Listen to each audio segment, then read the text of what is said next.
না বয়েল করবো না, এটা পোড়াবো, ঠিক আছে? খাবে তো পোড়ানোটা? এবার পোড়াবো, তাই তো? পোড়া হচ্ছে মামা, তুমি ওয়েট করো, তারপরে তোমাকে দেবো।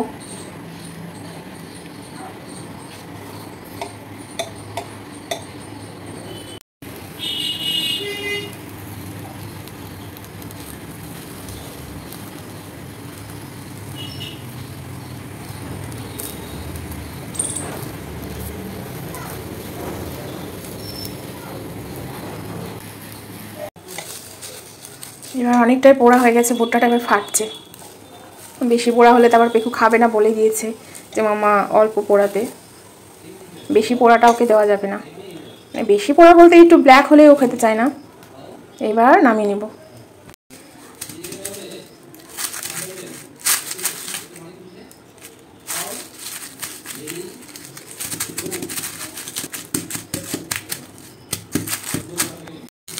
কি দারুণ হয়েছে পোড়াটা,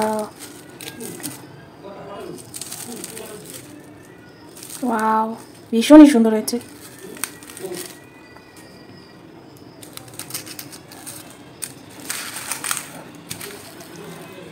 পেখমের ভুট্টার বেনুনিটা এখনো ওইভাবেই আছে, পড়েনি।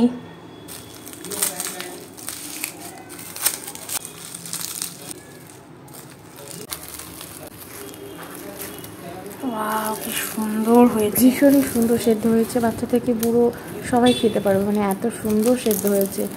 তো আমি এটাকে একটু সব দিকটাতে ভালো করে পোড়ানো হয়নি, তো আমি এটাকে আবার একটু পোড়াবো। এখানে এই দিকটাতে একটু পোড়ানো হয়নি, পরে একটু পুড়িয়ে নেব। কিন্তু সেদ্ধটা এত সুন্দর হয়েছে যে কী বলবো। এই যে এখানে আমি পরে পুড়িয়ে নিয়েছি একটু আবার। পেখমের প্রিয় খাবারের মধ্যে একটা হচ্ছে ভুট্টা। মামা ভুট্টা পোড়া রেডি।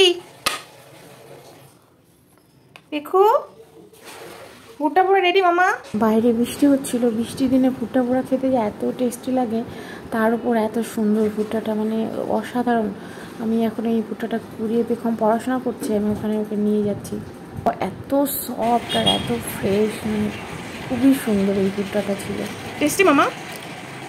ভুট্টাটাকে আমি মানে খোসা সহকারে পুড়িয়েছি, সেই জন্য এত সুন্দর সেদ্ধ হয়েছে। পেখমের ঠান্ডা লেগেছে, গলা ব্যথা, তবুও এত সুন্দরভাবে খাচ্ছে।